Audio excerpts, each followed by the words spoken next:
할렐루야. 한 주간 평안히 잘 지내셨습니까? 연일 확진자가 최고치를 기록하고 있는 가운데 있지만 또 우리는 또 하나님의 은혜와 보호하심으로 잘 지켜주심을 믿고 또 우리 교회도 이제 소독하고 또 이 방역 관리를 잘 하고 있는 가운데 있습니다. 예배 드리시고 가시면 또 창문도 다 열고 또 소독도 하니까 안심하시고 예배를 드리시면 되겠습니다. 추후에 단계가 낮아졌을 때에도 걱정하지 마시고 또 우리 가정에서 예배 드리시는 분들도 잘 들으시기 바랍니다.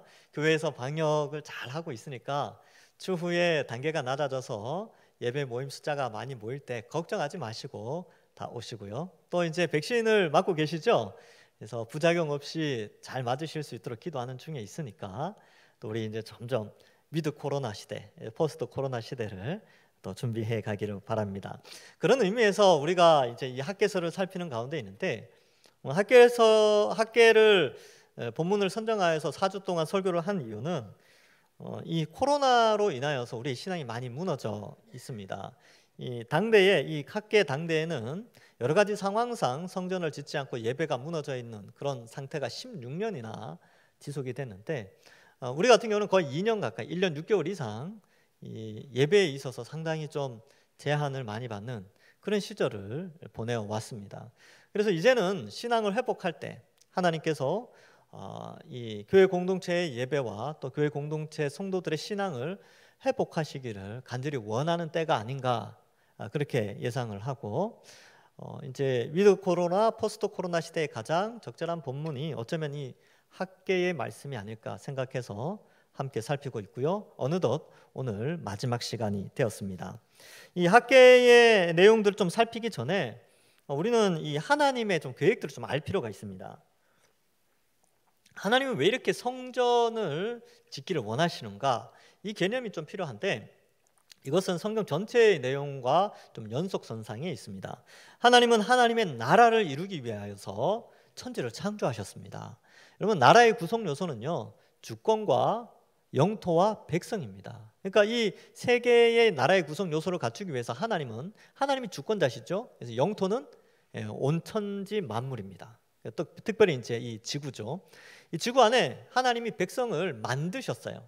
흙으로 사람을 만드셨습니다. 그래서 하나님의 주권이 나타나고 영토가 있고 백성이 만들어져서 하나님은 하나님 나라의 왕으로 이끌어 가시는데 문제가 발생하죠. 천상에서 천사들이 반역하여 하나님을 대적하게 되고 그 세력이 이 땅으로 내려와서 그의 백성들을 유혹하게 됩니다. 그래서 아담과 하와가 범죄하죠. 그 범죄는 다른 죄가 아니고 반역죄입니다. 역적의 죄였죠. 그래서 이 역적죄를 지은 인간들은 에덴에서 쫓겨나게 됩니다. 그리고 또 타락한 삶을 살게 되죠. 그러나 하나님은 이 사람들을 포기하지 않고 이제 노아를 통하여 또 새로운 지구 환경을 열어주십니다. 그리고 노아의 후손 가운데 아브라함을 택하여서 하나님은 하나님 나라를 이루어 많은 인류들을 구원하시고자 계획을 하시게 됩니다. 그러한 가운데 이제 모세를 통하여서 실질적인 나라의 형태를 갖추게 됐죠. 그래서 모세를 통하여 출애굽을 하고 여호수아를 통하여 약속의 땅에 들어가서 그들이 이제 하나님의 통치를 받는 그런 가시적인 나라의 형태를 갖추게 됩니다. 그리고 그 전까지 출애굽하고 솔로몬 때까지는 성막으로 하나님이 그들과 그 성막 가운데 임재하시고 그 가운데서 말씀을 선포하시고 그의 백성들과 함께 교제를 하셨는데 솔로몬 때에 성전을 지음으로 말미암아 이 하나님의 임재의 영광 또 하나님 나라로서의 그 구체적인 그런 영광이 나타나게 됩니다. 근데 이 백성들이 그걸 잘 못 지켜요. 하나님께 예배를 제대로 못 드립니다.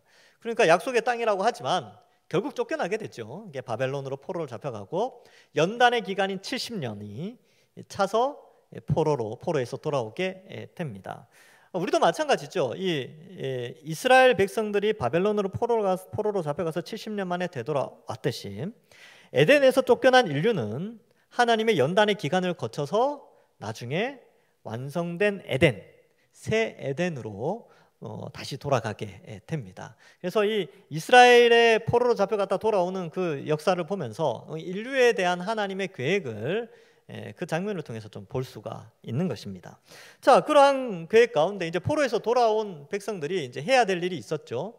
다시 하나님과의 관계를 회복하는 겁니다. 왜 포로로 잡혀갔습니까? 하나님과의 관계, 하나님의 왕되심을 부정했기 때문에 쫓겨나게 되었죠. 그러면 다시 돌아왔다면 이제 하나님이 왕되심을 다시 인정하고 여호와를 믿는 신앙으로 돌아가야 됩니다. 그 출발점이 바로 성전 건축이었던 것이죠.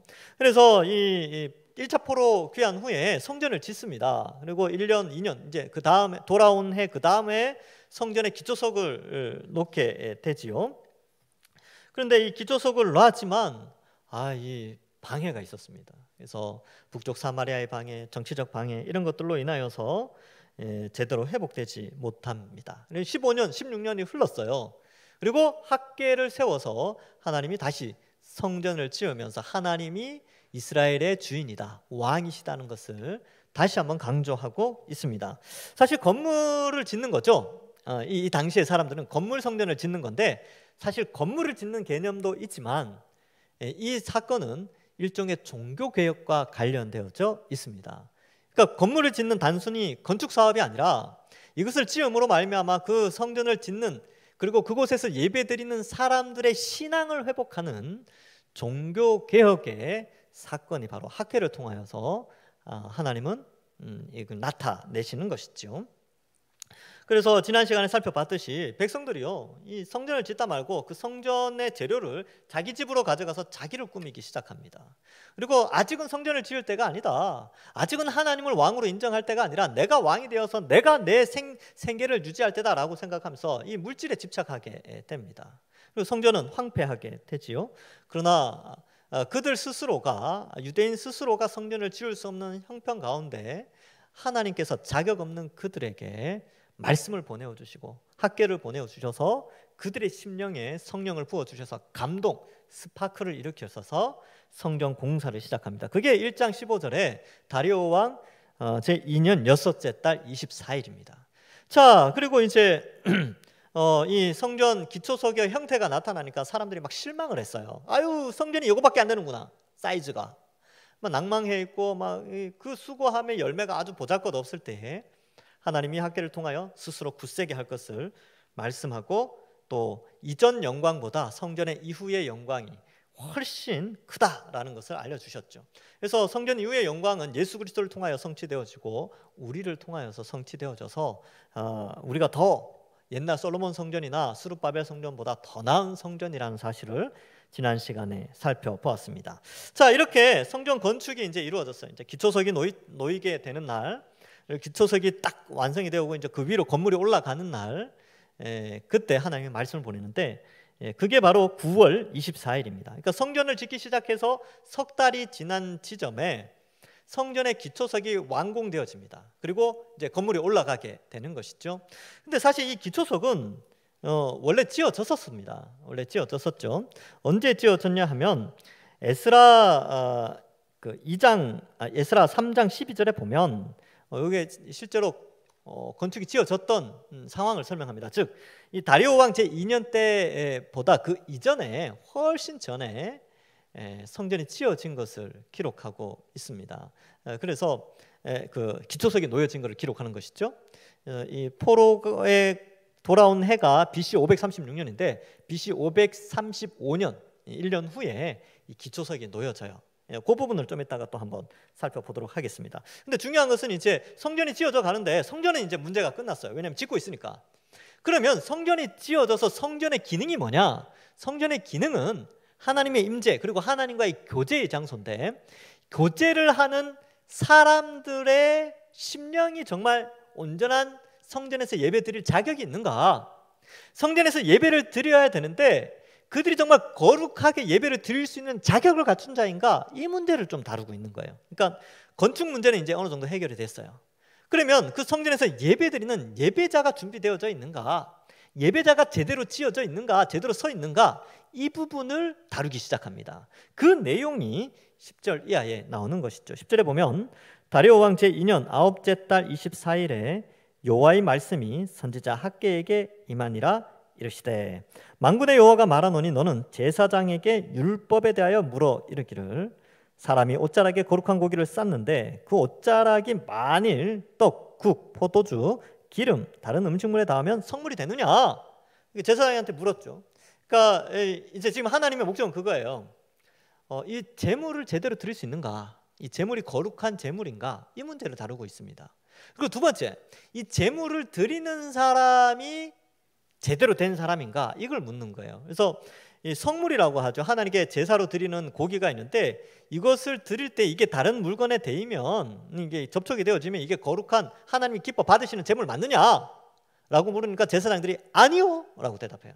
부정합니다. 이렇게 이야기를 합니다. 그러면 좋다. 두 번째 13절에 보면 시체를 만져서 부정하여진 자가 만일 그것들 가운데 하나를 만지면 그것이 부정하겠느냐 하니 제사장들이 네 부정합니다 이렇게 설명을 하는 거예요. 이게 무슨 말이냐면 성전이 지어지면 뭐하냐, 성전에서 예배드리는 자가 부정하면, 그게 부정하면 성전은 그 제사는 하나님 받지 않는다는 거예요.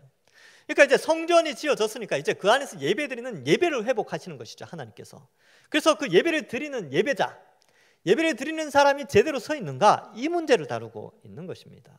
그래서 사람이 회복되어야 된다, 예배가 회복되어야 된다는 것을 말씀하고 있는 것이죠. 여러분, 성전과 예배자는 분리된 게 아닙니다. 성전이 존재하는 것은 예배하는 자가 있기 때문에 성전이 존재하는 것이죠. 그래서 성전과 예배자는 같이 가는 거예요. 성전이 거룩한데 예배자가 거룩하지 않다면 성전도 제 기능을 발휘하지 못하는 것입니다.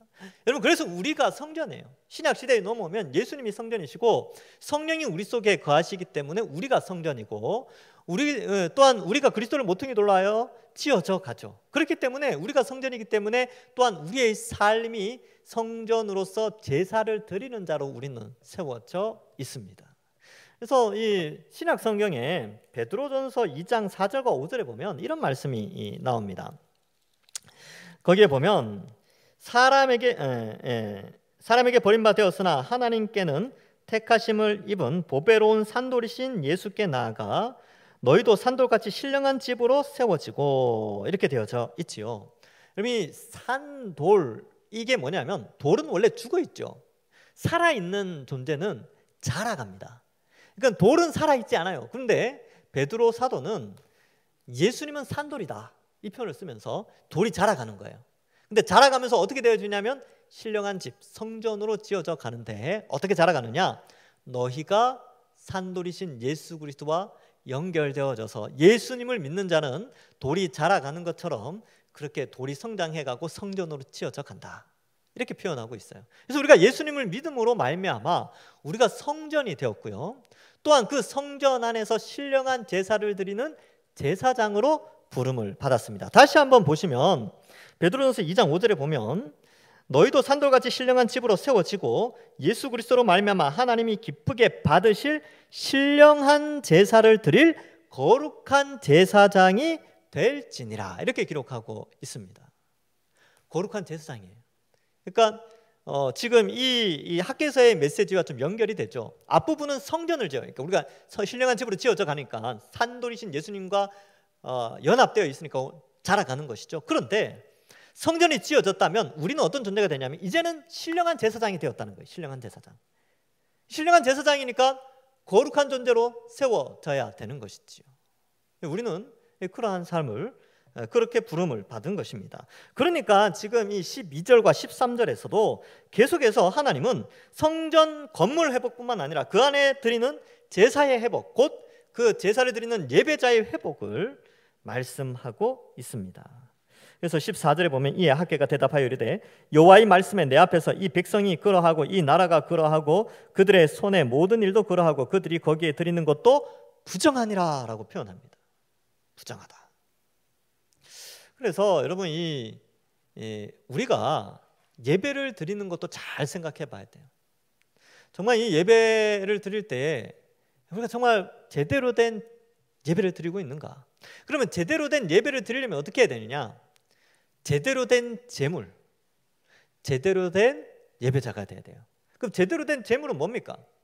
결국은 예수 그리스도의 그 십자가의 속죄 제물, 화목 제물 되심을 믿고 그 예수 그리스도의 십자가를 믿고 예배드리는 그 예배가 진짜 예배가 되는 것이죠. 그래서 우리의 드리는 예배는 신령과 진정으로 드리는 예배입니다. 왜 신령과 진정으로 드릴 수 있느냐 하면 예수님이 우리가 받아야 될 죄의 형벌을 대신하시고 십자가에 달려 화목 제물로 속죄 제물로 대신 죽어 주셨고 그 믿음을 가진 자, 그 예수 그리스도를 믿는 자는 올바른 하나님이 기뻐하시는 제물을 드린 것으로 하나님이 받아주신다는 것입니다. 그래서 우리는 예수님을 믿고 드리는 그 예배가 참된 예배고, 이제 예수님을 믿었으니까, 예수님을 믿었다는 것은 예수님이 나의 주인이요 나의 왕이시요 나의 주권자임을 믿고 거룩하게 살아가는 것이죠. 그래서 이 주일 예배뿐만 아니라 삶의 예배까지 거룩하게 드리는 신령한 제사장으로 우리가 부름을 받았다는 사실을 믿고 여기는 자가 온전한 예배를 드리는 자임을 우리는 기억해야 하는 것입니다. 그런 관점에서 이 본문을 좀 접근할 수 있죠. 그런데 지금 이 학계 시대 때 사람들이 하나님 앞에 부정한 그런 상황입니다. 이 성전이 지어져도 사람이 부정하면 안 되죠. 그런데 왜 부정하게 되었는가? 왜 이들의 그 삶이, 이들의 행동을 부정하다라고 하나님은 정의 내리시는가? 그 원인이 있는데 하나님은 그 원인을 해결해 주십니다. 그러니까 그들 스스로가 부정을 해결할 수가 없는 거예요. 능력이 없으니까, 자격이 없으니까, 또 모르니까. 그런데 하나님이 왜 이들을 부정하다라고 했느냐 하면 돈 때문입니다. 돈 때문이에요. 그러면 하나님이 이들을 깨끗하게 하려면 어떻게 됩니까? 돈 문제 해결해 주셔야 됩니다. 그래서 15절 이하의 내용이 자연스럽게 흘러가는 거예요. 그래서 이들의 부정을 해결하는 것은 이들이 지금 경제적인 문제 때문에 하나님을 떠나고 예배를 부정하게 만들었어요. 그러면 이들의 형편이 어땠는가? 우리 1장에서 살펴봤죠. 경제적으로 어려우니까 신앙을 회복하는 게 우선이 아니라 자기 스스로가 경제적인 활동을 통하여 재물을 모으려고 하는데 문제가 발생합니다. 하나님을 차선으로 몰고, 그러니까 우선순위에서 하나님을 배제하고 자기가 열심히 재물을 모으려고 하는데 16절에 보면 그때의 20그루 곡식 더미에 이른즉 10그루뿐이었고 포도주 틀은 50그루를 길러야 되는데 20그루밖에 없었어요. 그러니까 늘 부족함이 있었던 거죠. 그러니까 이 악순환이 계속되는 겁니다. 하나님을 떠났더니만 하나님이 재앙을 주세요. 그래서 17절에 보면 모든 일에 곡식을 마르게 하는 재앙과 깐뿌기 재앙과 우박으로 쳤으나 너희가 내게로 돌이키지 아니하였느니라. 즉 이런 재앙들을 준 이유는 너희가 돈을 쫓아갔지? 근데 돈이 더 마르게 해버린 거죠. 왜? 하나님께로 돌아오라고. 그렇게 되면 좀 부족하면 하나님을 의지할까 봐 하나님께 돌아와서 하나님 잘못했습니다, 하나님만이 우리의 삶의 주인이시고 내 인생을 책임져 주십니다, 이렇게 회개할 줄 알고 재앙을 내렸는데 안 돌아오는 거예요. 더 집착하는 거죠. 여러분이 부족하면, 돈이 없으면 더 재물에 집착합니다. 많이 봤어요. 이 악순환의 고리. 그러니까 없으니까 더 스스로 그 돈을 많이 가지려고 노력하니까 하나님은 나중. 그래서 돈 좀 많이 벌면 교회 나가겠습니다, 돈 좀 많이 생기면 교회 출석하겠습니다. 이 악순환이 계속되는 것이죠. 근데 그러한 상태로 예배를 드리면, 제물을 드리면 하나님 받지 않는다는 것입니다. 그래서 하나님이 그들을 징계 끝에, 여기에서는 더 이상 징계하지 않고 이제 하나님이 스스로 정결케 하고 스스로 성전을 쌓을 수 없는 자들에게 하나님이 주권적으로, 주도적으로 개입을 하시게 됩니다. 그 일이 뭐냐면 학개에게 말씀을 주시고요, 말씀을 선포하게 하시고 성령을 보내어 그들의 마음의 스파크, 감동을 일으켜 하셔서 하나님이 성전을 짓게 하십니다. 눈으로 볼 때는 인간이 노력에 의하여서 성전을 짓는 것 같잖아요. 인간의 노력에 의해서 제물을 드리는 것 같죠. 그렇지 않습니다. 과정을 보면 하나님의 전적인 은혜로, 인간은 전혀 성전을 건축할 준비가 하나도 안 돼 있었는데 하나님이 말씀을 보내시고 사람을 보내셔서, 학개를 보내셔서 그들을 움직이셨어요. 그러니까 성전 건축, 그리고 그 속에 있는 사람들의 회복, 이 모든 것이 하나님의 주권에 의하여서 이 종교개혁이 일어나고 있는 사실을 우리는 알 수가 있게 됩니다. 그러니까 많은 사람들이 그래요. 어떻게 인간이 노력을 해서 부흥을 하고 인간이 노력해서 뭘 하고, 아니요. 인간이 노력해서 할 수 있는 게 없습니다. 하나님이 인간 역사 속에 개입하셔서 말씀을 보내실 때 종교개혁은 일어나고 부흥은 일어나는 것이죠. 그래서 이들의 가장 취약점이었던 이들을 부정한 예배자로 끌고 갔던 가장 큰 문제인 돈 문제를 하나님이 해결해 주겠다는 거예요. 그래서 다시 15절로 보시면 이제 원하건대 너희는 오늘부터 이전 곧 여호와의 전에 돌이 돌 위에 놓이지 아니하였던 때를 기억해라. 그때 어땠느냐? 안 좋았죠. 그때는 악순환이죠. 그런데 18절에 보시면 너희는 오늘 이전을 기억하라. 아홉째 달 24일 곧 여호와의 성전 지대를 쌓던 날부터 기억하여 보라. 성전 지대를 이때 처음 쌓은 게 아닙니다. 아까 앞에서도 말씀드렸다시피 에스라 3장 12절에 보면 제사장들과 레위 사람들과 나이 많은 족장들은 첫 성전을 보았으므로 이제 이 성전의 기초가 놓임을 보고 대성통곡하였으나 뭐 이런 장면이 나오죠. 성전의 기초가 이미 15년 전에 놓였었습니다. 근데 이게 15년 동안 그걸 뭐 누가 가져갔는지, 돌 예쁘니까 뭐 가져갔는지, 아니면 또 뭐 이끼다 끼고 기초석이 흔들리고 뽑히고 막 그랬겠죠. 그래서 이제 어느 정도 한 3개월 정도 지나면서 이 기초석을 쫙 멋지게 놓게 됩니다. 그리고 건물을 짓게 되는 것이죠. 그래서 이 여호와의 성전 지대를 쌓던 날부터 기억해 보라. 19절 곡식 종자가 아직도 창고에 있느냐? 포도나무, 무화과나무, 석류나무, 감람나무의 열매가 맺지 못하였느니라. 이제까지는 없었다는 거예요. 그러나 오늘부터는 내가 너희에게 복을 주리라. 그러면 이게 무슨 의미가 있냐면 너희가 뭔가 뭐 무화과, 포도나무, 석류나무, 감람나무 열매를 막 노력하려고 했는데 뭐가 있었느냐? 없다는 거예요. 하나님을 떠나서 인간이 스스로 뭔가를 재화를 채우고 부를 축적하려고 하는데 그게 안 된다는 거예요. 하나님이 함께 하셔야 된다는 것이죠. 근데 사실 그게 채워져도 여러분 인간의 탐심은 밑빠진 독과 같아요. 탐심을 채울 수 있는 것은 아무것도 없습니다. 탐심은 끝이 없습니다. 그러니까 내가 어느 정도 부유하게 되면 하나님께 돌아가겠습니다. 어느 정도 부유하게 되면요 안 돌아와요. 왜냐하면 탐심이 발동해서 더 채우고 싶은 거예요. 더. 원래 그렇습니다. 여러분 우리의 탐심은요 나 혼자 존재할 때는 발휘되지 않습니다. 항상 주변의 영향력을 받아요. 그래서 내가 이만큼 채워지면 저 사람보다 낫겠지, 더 나은 삶을 살 수 있겠지 해서 딱 채웠어요. 그런데 나보다 더 괜찮아 보이는 사람들이 눈에 또 들어오기 시작합니다. 그 사람을 바라보면서 또 하나님 내가 나중에 돌아가겠습니다. 저 사람만큼 채워지면. 그렇게 탐심을 채우다가 인생이 끝나는 거예요. 얼마나 어리석습니다. 이게 악순환이죠. 그런데 우리가 하나님께로 돌아가면요 탐심의 문제가 해결되어집니다. 그리고 자족하기 시작해요. 주어진 환경에 하나님이 이 정도 배치시켰구나 하면서 자족하기 시작합니다. 그러면서 하나님께서 그 자족하는 가운데 축복을 주세요. 채워주십니다. 그러한 의미로 생각해 볼 수 있죠. 그래서 하나님이 이렇게 말씀하시죠. 너희들이 그렇게 복을 추구했느냐? 안 됐지. 그리고 채워진 것 같아도 계속 결핍함이 있지. 그런데 내게로 돌아오고 성전을 다시 회복하고 성전된 너희의 신앙을 회복하면 내가 너희에게 복을 주겠다. 여러분 이 싸움이 아주 중요합니다. 여러분 이 시대의 이 싸움이에요. 이 시대와 이 학계 시대와 오늘날 이 시대와 아주 유사합니다. 우리는 그렇죠. 코로나가 터졌잖아요. 이 코로나가 터지니까 어때요? 더 사람들은 돈에 집착하기 시작해요. 작년 올해 한번 보십시오. 우리나라가 어떻게 돌아갔는지. 사람들은 무엇에 가장 관심을 가지고 또 어떠한 상태에 빠져들었는지, 또 성도들은 어땠습니까? 교회는 어떠한 방향으로 흘러갔습니까? 이럴 때 우리는 다시 정신을 차리고 우리의 시각을 세상을 향하여 돌리는 것이 아니라 우리의 시각을 성경으로 돌려야 됩니다. 그리고 참된 예배자로 회복되어져야 되는 것이죠. 이 부분을 하나님이 이제 다루고 있는 거예요. 근데 이 시대와 이 21세기와 지금 이 BC 6세기와 너무나 흡사하다는 거예요. 어쩌면 이렇게 비슷합니까?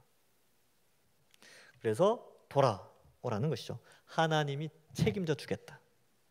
여호와는 나의 목자시니 내게 부족함이 없으리로다. 하나님께로만 돌아가면 부족함은 없어요. 하나님을 떠나면 그때부터 부족이 시작되고 탐심이 시작되기 시작합니다. 하나님은요 우리를 푸른 초장으로 쉴만한 물가로 인도해 주십니다. 그거 믿으셔야 돼요. 그래서 우선순위, 이 학계에서의 또 아주 중요한 키워드죠. 우선순위. 하나님께로 돌아가야 됩니다. 하나님을 우선순위에 둬야 되는 것이죠. 나중에 없습니다. 그러면 하나님께로 우선순위에 두려면 여러분 여기 계신 분들도 다 그렇게 해야 되죠. 복을 주셨어요. 정말 그게 어떻게 증명되어졌느냐? 이 이스라엘 사람들이 성전 계속 가난했으면 성전 짓는 거 포기했을 거예요. 뭐냐, 하나님 복 주신다 그랬지 않느냐, 학교를 통해서 하나님 복 주신다 그랬는데 이 뭐지 계속 안 되지 않아, 계속 채워지지 않지 않느냐라고 하면서 성전 건축을 포기했을 텐데 놀랍게도 성전을 완공하게 됩니다.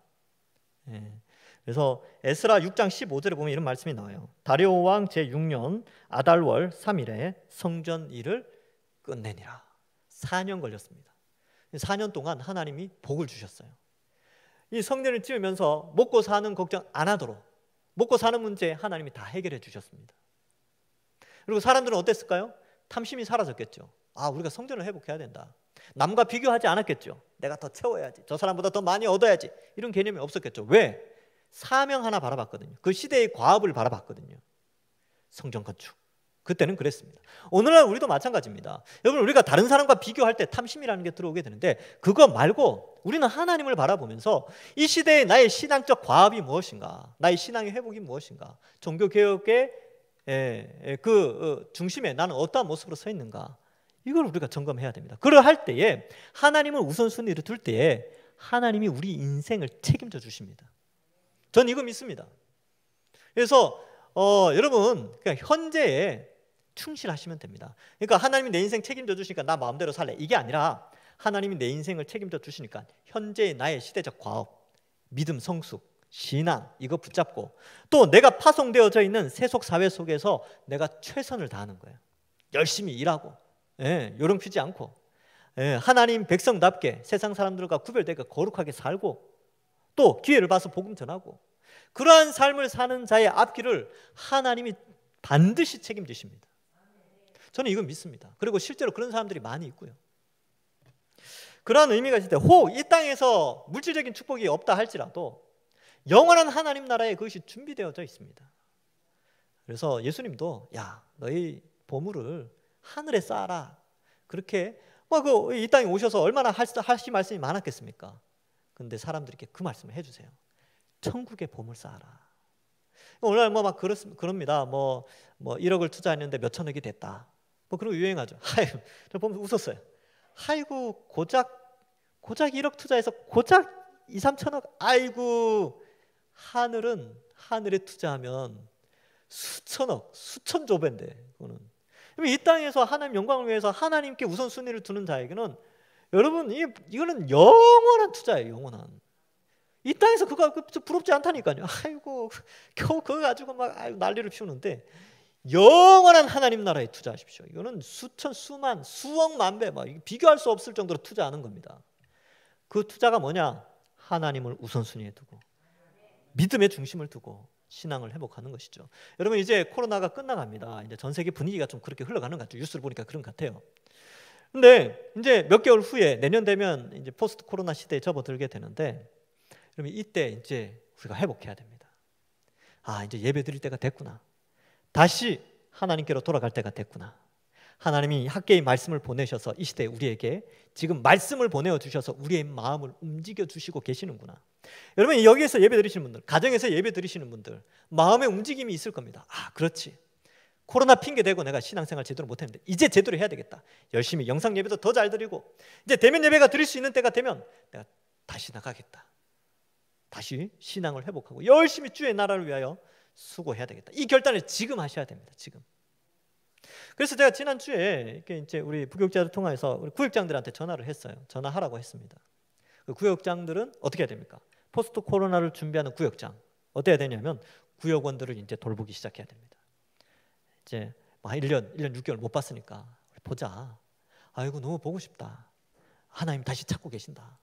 하나님 우리에게 복 주시려고 지금 준비하고 계신다. 복 주시려고 준비하고 계시는 거예요. 우리 복 받으러 가자. 복 받을 준비하자. 이제 단계가 좀 낮아질 거예요.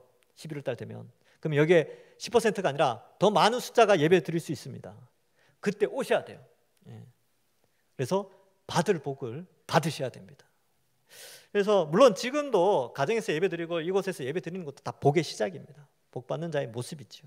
그러나 이렇게 우리가 이 예배를 교회 공동체의 성전됨을 회복하는 것을 준비해야 됩니다. 그래서 구역장뿐만 아니죠.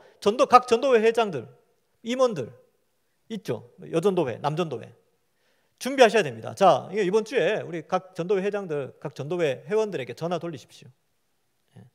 준비합시다. 주님이 복 줄 날이 얼마 남지 않았습니다. 그리고 각 교육부서는 어떻습니까? 우리 부장 또 우리 교사들 아이들 돌보고 좀 있으면 대면 예배 드릴 텐데 꼭 나와라. 계속 이제 교제를 하고 그렇게 하는 것이죠. 이제 준비하고 전화하고 모임을 준비할 때가 되었습니다. 그리고 혹 이 영상 예배를 드리시는 분들 중에서 나도 이제 교회 공동체에 가서 대면 예배 드리고 싶다. 3부에 오십시오. 1, 2부는 자리가 차서 안 됩니다. 안 되고 3부는 지금 이제 한 30명 예배 드릴 수 있는데 한 10명 정도밖에 안 나와요. 그러니까 3부에 지금 각 가정에서 예배 드리시는 분들 중에서 나 이제 앞으로 3부 대면 예배 드리고 싶다. 3부 드리시면 됩니다. 근데 아마 조만간에 이제 좀 풀려질 것 같아요. 준비해야 됩니다. 예전보다 더 나은 모습으로 교회가 성장할 수 있도록 우리가 준비해야 됩니다.